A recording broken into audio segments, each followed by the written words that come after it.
नमस्कार दोस्तों। आपकी यूपीएससी के प्री के एग्ज़ाम परसों हैं, मतलब 5 तारीख को है। और बहुत से मुझे मैसेज आए कि सर सीसेट को लेके कुछ आप बताइए। तो देखिए, सीसेट को लेके वैसे भी मैंने बहुत डर है, क्योंकि जैसा पिछला रिज़ल्ट देखिए तो अब जीएस के पेपर 1 के साथ साथ सीसेट का जो पेपर 2 होता है वो भी एक तरह से डिसाइडिंग फैक्टर हो गया है। और कहीं कहीं तो सीसेट का पेपर ही डिसाइड कर देता है कि आपका लिस्ट में नाम होगा कि नहीं होगा। तो इस वीडियो में हम यही बात करेंगे कि आप सीसेट को कैसे टैकल करें। और मेरी कोशिश रहेगी कि आपको पिन पॉइंटेड चीज़ें बताऊं, क्योंकि इस समय आपके पास है नहीं कि आप कुछ इधर उधर का कर पाइए। तो जो मैं आपको बताऊंगा आप उस चीज़ को फॉलो करिए, इस वीडियो को पूरा देखिए और जो जो चीज़ मैं बोल रहा हूँ उसको समझने की कोशिश करिए। तो अगर हम सीसेट की बात करें तो पहला चीज़ आप अपने दिमाग में ये रखिए कि सीसेट से आपको डरना नहीं है। बहुत लोग क्या है कि डर जा रहे हैं कि यार सीसेट नहीं क्लियर हो पाएगा मेरा, जीएस तो अच्छा है, सीसेट खराब है। बट सीसेट से डरना बिल्कुल नहीं है। आप जान जाइए कि आपको 200 में से 68-67 नंबर लाने होते हैं, तो वो आप ला दोगे। 33% मार्क्स ला दोगे, तो सीसेट के लिए आप बिल्कुल डरो मत।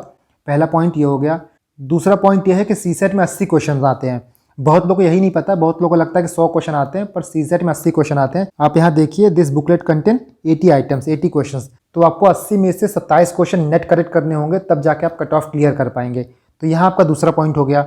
तीसरे पॉइंट की बात करें तो आपको 80 क्वेश्चन गो थ्रू करना है। कभी भी किसी क्वेश्चन में फंसना नहीं है। क्या होता है कि जिनका क्वांट अच्छा होता है या फिर जिनका रीजनिंग अच्छा होता है, तो वो पैसेज को लेके या फिर पर्टिकुलर क्वेश्चंस को लेके लगे रहते हैं। आपको ईगो पे बिल्कुल नहीं लेना है। इजी क्वेश्चन भी आपका 2.5 नंबर का है, टफ क्वेश्चन भी आपका 2.5 नंबर का है। इसीलिए अगर से कोई क्वेश्चन थोड़ा सा भी लग रहा है आपको कि टाइम ले रहा है, एक्स्ट्रा टाइम ले रहा है, उसको तुरंत छोड़िए और आगे बढ़ जाइए। क्योंकि 2 घंटे के पेपर में एटलीस्ट स्टार्टिंग के 1 घंटे या 1 घंटे 15 मिनट के अंदर तक आपको एक बार पूरा का पूरा पेपर को गो थ्रू कर लेना है। ये बात आप याद रखिए कि अगर आप पूरा पेपर गो थ्रू नहीं करेंगे तो लास्ट में काफ़ी मुश्किलें पड़ जाते हैं। क्योंकि कई बार होता है ना कि इजी क्वेश्चन जो होते हैं, इजी पैसेज जो होते हैं, वो लास्ट में होते हैं। इसीलिए स्टार्टिंग के 1 से 1.5 घंटे के अंदर आपको पूरा पेपर एक बार गो थ्रू कर लेना है। जो उसमें से इजी आइटम्स हैं, जो लो हैंगिंग फ्रूट्स हैं, उसको कंप्लीट कर लेना है। उसके बाद आपका जो बचा हुआ रहेगा, जो टफ क्वेश्चन रहेगा, आप उससे निपटिएगा। तो ये कुछ बातें हैं जो आपको अपने दिमाग में रखनी है। साथ ही एक पॉइंट और, कि जो आपको पेपर 1 और पेपर 2 के बीच में टाइम मिलता है, तो उस टाइम में आपको सीसेट करना है। आराम मत करिएगा उस टाइम पे कि आराम एंजॉय करिएगा। ये मत सोचिएगा कि यार अब तो एग्जाम आ चुका है, अब क्या पढ़ने का फायदा। नहीं, उस दिन भी आपको सीसेट करना है। मैं कुछ आपको नोट्स प्रोवाइड करूंगा अभी, तो वो चीज़ आप लेके जाएंगे और वहां पे वो पढ़ते रहिएगा। उससे क्या होगा कि एटलीस्ट हो सकता है कुछ क्वेश्चन आपके बन जाए। तो एक एक मिनट का फायदा उठाना है, एक एक सेकंड का फायदा उठाना है। कोई भी अपॉर्चुनिटी, कोई भी मौका बिल्कुल नहीं छोड़ना है। तो आगे देखिए टोटल 3 तरीके के स्टूडेंट हैं। एक स्टूडेंट ऐसे होंगे जिनका क्वांट अच्छा होगा, एक ऐसे होंगे जिनका रीडिंग कॉम्प्रिहेंशन अच्छा होगा। मैं वो कभी नहीं बोलता हूँ कि साइंस वालों का क्वांट अच्छा है और ह्यूमैनिटीज़ वालों का आरसी अच्छा है। बिल्कुल ऐसा नहीं होता है, क्योंकि मैंने कई एग्जांपल ऐसे देखे हैं कि जो आईआईटी एनआईटी से भी पढ़ने के बाद भी उनका जो क्वांट है वो कर नहीं पाते हैं। इसीलिए मैं ऐसा स्टीरियोटाइपिंग बिल्कुल नहीं करता हूँ। मैं इतना मानता हूँ कुछ लोगों का क्वांट अच्छा होता है, कुछ लोगों का आरसी अच्छा होता है। लेकिन मैक्सिमम बच्चे जो आते हैं, मैक्सिमम स्टूडेंट्स जो आते हैं, मैं उनको ये मानता हूँ कि वो थर्ड ग्रुप में आते हैं, जिनका कुछ कुछ क्वांट आता है, जिनको कुछ कुछ रीजनिंग आता है, या फिर उनका क्वांट भी ज़्यादा अच्छा नहीं होता और रीजनिंग भी ज़्यादा अच्छा नहीं होता है। तो उनकी बात हम अभी करेंगे। बट अगर से आप इन दोनों कैटेगरी में से आते हैं, अगर आपका क्वांट अच्छा है, तो आपका फोकस पहले होना चाहिए कि आप क्वांट टैकल करिए, उसके बाद आप रीजनिंग टैकल करिए, और आपका थर्ड होना चाहिए आरसी टैकल करने के लिए। ये उनके लिए है जिनका क्वांट अच्छा है, क्योंकि क्वांट में ये होता है कि वो ब्लैक एंड व्हाइट होता है। आपका आंसर आ जाएगा तो आप मान के चलेंगे कि ये मेरा आंसर सही है। बट ये चीज़ रीडिंग कॉम्प्रिहेंशन में नहीं होता है। तो इसीलिए आपका क्वांट अच्छा है तो सबसे पहले आप क्वांट पे टूट पड़िए, उसके बाद आप रीजनिंग करिए, फिर आप रीडिंग कॉम्प्रिहेंशन करिए। सेकंड आता है जिनका आरसी अच्छा है। अगर आपका आरसी अच्छा है तो आप रीडिंग कॉम्प्रिहेंशन करेंगे। रीडिंग कॉम्प्रिहेंशन कैसे अप्रोच करना है उसकी मैं आगे बात करूंगा। आरसी करने के बाद आपका सेकंड टारगेट होगा रीजनिंग। रीजनिंग करने के बाद आपका थर्ड टारगेट होगा क्वांट। ये आपका सीक्वेंस रहेगा। इसके बाद हम बात करते हैं उनकी जिनका रीडिंग कॉम्प्रिहेंशन, क्वांट और डिसीजन मेकिंग तीनों थोड़ा वीक है, या फिर आप इसको रिफ्रेश करके ये कहिए कि तीनों थोड़ा थोड़ा अच्छा है, जो भी आपको अच्छा लगे। अगर से आपका तीनों थोड़ा थोड़ा अच्छा है तो आपको अपना जो रिस्क है तीनों पे डिवाइड करना होगा। आप पेपर में सिर्फ एक चीज मत करिएगा कि रीडिंग कॉम्प्रिहेंशन लेके बैठे हो तो पूरा का पूरा उसी को सॉल्व करने बैठ गए, बाकी क्वांट और रीजनिंग को आप देखे नहीं। ऐसा आपको बिल्कुल नहीं करना है। ऐसा आप करोगे तो बहुत रिस्की जोन में चले जाओगे। लोग यही करते हैं, इसलिए उनका सीसेट नहीं निकलता है। नहीं तो सीसेट आपका बिल्कुल आराम से निकल जाएगा अगर आप राइट स्ट्रेटेजी फॉलो करेंगे तो। जिस तरह आप GS1 की स्ट्रेटेजी बनाते हो ना, उस तरह आपको सीसेट की भी स्ट्रेटेजी बनानी पड़ेगी अगर आपको सीसेट आज के टाइम पे क्लियर करना है। तो जिनका तीनों पोर्शन वीक है वो क्या करेंगे, वो तीनों थोड़ा थोड़ा करेंगे, और उनका रीडिंग कॉम्प्रिहेंशन, क्वांट और रीजनिंग में से सबसे पहले क्या करेंगे, वो आरसी को हैंडल करेंगे। क्योंकि देखिए आरसी एक ऐसा पोर्शन होता है कि अगर आपका क्वांट वीक है तब आप आरसी कर सकते हो, आपका क्वांट स्ट्रांग है तब भी आप आरसी कर सकते हो। क्वांट एक ऐसा पोर्शन है कि अगर आपका क्वांट वीक है तो आपको बहुत डर लगता है उस पर जाने में। तो इसीलिए अगर से आपका तीनों चीज वीक है तो आप पहले टारगेट करेंगे रीडिंग कॉम्प्रिहेंशन पे, उसके बाद आपका सेकंड टारगेट होगा रीजनिंग। रीजनिंग आपका टारगेट इसलिए होगा क्योंकि रीजनिंग में बहुत से इजी क्वेश्चंस आ जाते हैं जो आप आइडेंटिफाई कर लोगे आराम से तो उसको सॉल्व कर लोगे। उसका थर्ड टारगेट होगा आपका क्वांट। लेकिन माइंड दैट कि आपको तीनों टारगेट करना है, इसीलिए आपको एक बार पूरा पेपर गो थ्रू करना होगा और इजिली आप क्वेश्चन सॉल्व कर लोगे अगर से आपको पता होगा कि इजी क्वेश्चन कौन कौन से हैं तो। ठीक है, इसके बाद हम बात करते हैं कि आप अलग अलग सेक्शंस को कैसे टारगेट करोगे।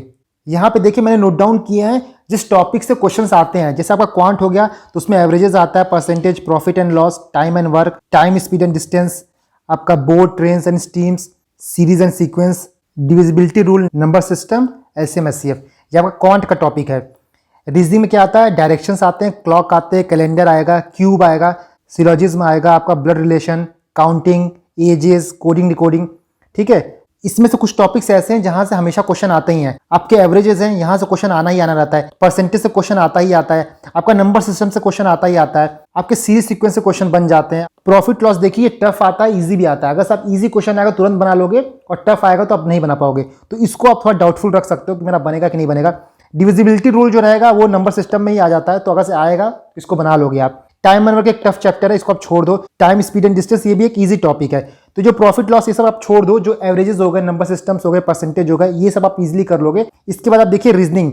रीजनिंग में डायरेक्शन जो है इजी आता है, क्लॉक जो है इजी आता है, आपको करना है, कैलेंडर जो है इजी आता है, आपको करना है। क्यूब क्या होता है, टफ आ सकता है कभी कभी, तो क्यूब आप ये मान के मत चलना कि क्यूब के क्वेश्चन आएंगे तो आप सॉल्व भी कर लोगे, हो सकता है आप इसको ना सॉल्व कर पाओ।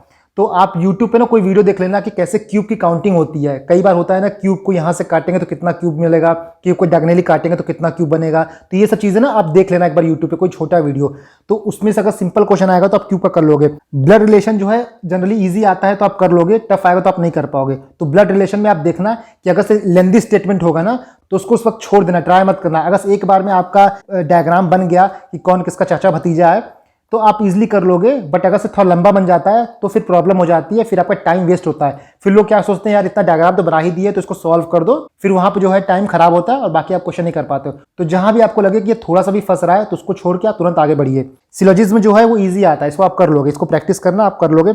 इसके बाद एजेस के क्वेश्चन जो ईजी आते हैं और आपका कोडिंग डिकोडिंग जो है ये भी ईजी आता है, इसको भी आप कर लोगे। तो ये सब टॉपिक्स आप टारगेट करोगे तो आप आराम से क्लियर कर लोगे। इसके लिए मैं आपको अभी नोट्स प्रोवाइड करूंगा। उस नोट्स को आपको क्या करना है कि आज देखना है, कल देखना है, उसके बाद जब आप 5 तारीख को एग्जाम देने जाओगे तो जीएस का पेपर खत्म होने के बाद भी उस नोट्स को आपको देखना है, क्योंकि वो मेरे नोट्स हैं तो उसमें मैंने सिर्फ फॉर्मूले नहीं लिखे हैं, क्वेश्चंस भी लिखे हैं। क्योंकि कई बार होता है कि आप फॉर्मूला तो पढ़ के जाइए बट फॉर्मूला कैसे अप्लाई करना ये आपको नहीं पता होता है।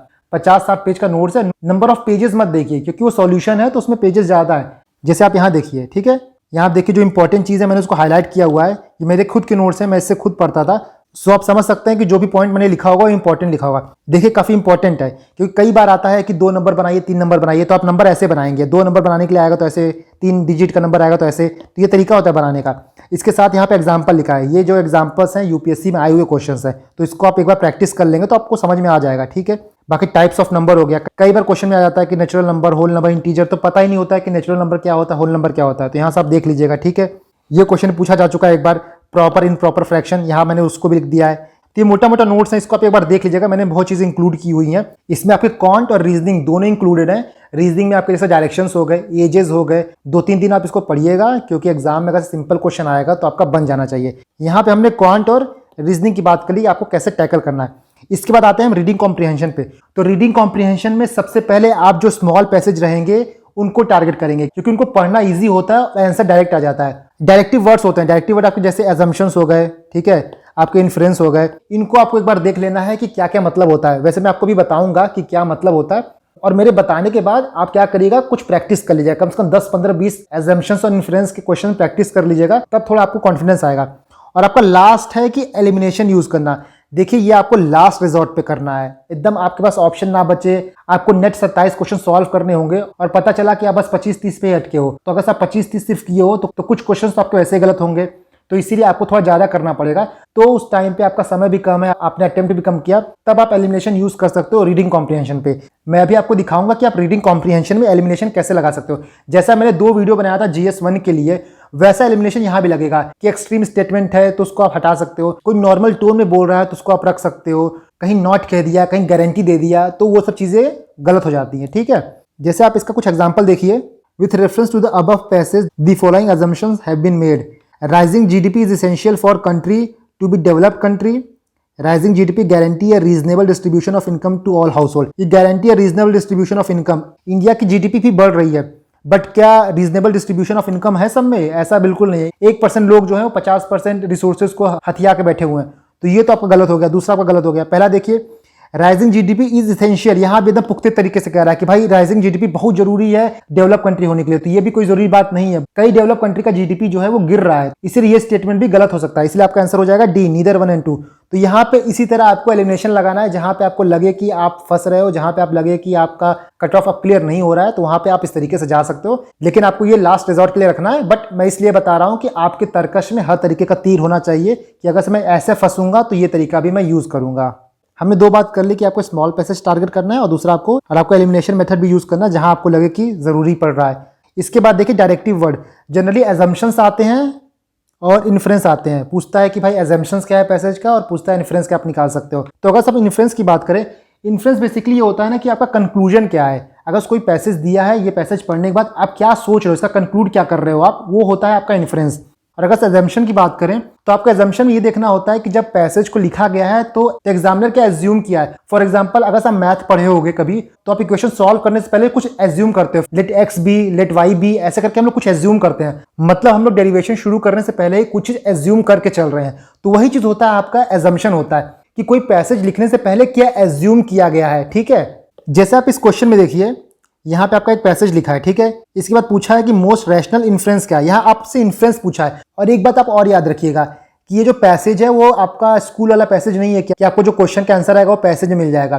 कई बार होता है, कई बार क्या मोस्ट ऑफ द टाइम होता है कि आपका जो आंसर रहेगा वो पैसेज में डायरेक्टली मेंशन नहीं रहेगा, दोनों में, इन्फ्रेंस के केस में भी और एजम्पशंस के केस में भी। तो बेसिकली इन्फ्रेंस को आप ऐसा लेके चलोगे कि उस पूरे पैसेज का क्या मतलब निकल रहा है, ठीक है, वो पूरा पैसेज क्या कहना चाहता है, क्या इन्फर कर रहे हो उस पैसेज से आप। तो आप पॉज करके पैसेज पढ़ सकते हैं। हम डायरेक्ट आंसर पे चलते हैं।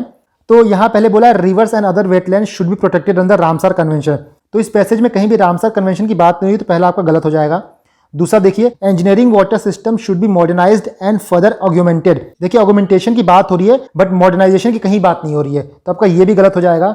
सी देखिए, wetland needs to be reinforced as more than that just open source of water. तो हाँ, इसकी बात हो रही है। इसमें बोला जा रहा है कि सिर्फ एज अ रिसोर्स नहीं देखना है, ठीक है, तो ये हो सकता है सही। और आपका लास्ट है, water supply should not be free of cost. ये तो ये कहीं बात ही नहीं हो रही है, पैसे रुपए की कहीं बात नहीं हो रही है, तो यहाँ आपका सी सही हो गया। तो आपको इन्फ्रेंस के क्वेश्चंस ऐसे निकालने हैं। ये देखिए आपका दूसरा क्वेश्चन रहा है, इससे हमको एजम्पशंस की बात किया है। आप इस पैसेज को पढ़ लीजिएगा। तो पहला आप स्टेटमेंट देखिए, state should have some institution to ensure its appropriate role in digital society. तो पहला आपका एजम्पशन सही है, क्योंकि पूरे पैसेज में यही बात कर रहा है कि स्टेट को जो है लोगों के राइट को डिफेंड करना चाहिए अगेंस्ट प्राइवेट पार्टीज, ठीक है। तो ये आपका एजम्पशन सही है। मतलब जो राइटर है, जो ऑथर है, वो ये बात सोच के इस पैसेज को लिखा है। इसके बाद देखिए, state should ensure that private party do not violate the citizen right to privacy. ये भी आपका एजम्पशन सही है, क्योंकि पैसेज में भी यही बात कह रहा है कि स्टेट का रोल क्या होना चाहिए लोगों के राइट को डिफेंड करने के लिए। तो आपका ये भी ऑप्शन सही है। अगर सब तीसरा स्टेटमेंट पढ़ो, digital economy is not compatible with the idea of not violating the citizen privacy. तो यहाँ आप लिखा नॉट कंपेटेबल। अगर आप पैसेज पढ़ोगे तो आपको समझ में आएगा कि डिजिटल इकोनॉमी से थोड़ा थ्रेट है, बट ये नहीं है कि नॉट कंपेटेबल है। अगर से गवर्नमेंट मेजर ले तो इस चीज़ को सॉल्व कर सकती है, इस चीज़ को एड्रेस कर सकती है। तो आपका तीसरा जो है वो एजम्पशन नहीं है। इसीलिए आपका सही कौन सा होगा, 1 और 2, मतलब आपका ऑप्शन ए सही होगा। तो आई होप आपको थोड़ा समझ में आ गया होगा कि आपको ऐसे क्वेश्चन कैसे डील करने हैं। बाकी आप थोड़ा और इसका प्रैक्टिस करिए, कम से कम आप 10 एजम्पशंस के और 10 इन्फ्रेंस के क्वेश्चन लगा लीजिए, तो आपका थोड़ा होल्ड अच्छा हो जाएगा। और आपको पेपर में ना ऐसे क्वेश्चन को टैकल करना है। देखिए छोटा पैसेज है, ये छोटा पैसेज है, तो आपको ऐसे क्वेश्चन को ही टैकल करना होगा। और लास्टली कितने क्वेश्चन आपको करने हैं, तो आप कम से कम 50 से 55 क्वेश्चन करके आएंगे। कम से कम आप 50 क्वेश्चन करोगे तब आप सेफ जोन में रहोगे, क्योंकि अगर से आपका गलत भी होगा ना, तब आप जो एक्स्ट्रा क्वेश्चन किए रहोगे वो कंपनसेट कर देंगे। तो अगर आप 100% श्योर नहीं है कि मेरा 30-35 क्वेश्चन सही हो रहा है, तो आप थोड़ा बढ़ के क्वेश्चन करोगे, कम से कम 10-15 क्वेश्चन एक्स्ट्रा करोगे, ठीक है। कोई और डाउट है तो आप सब कमेंट कर सकते हैं। Thank you.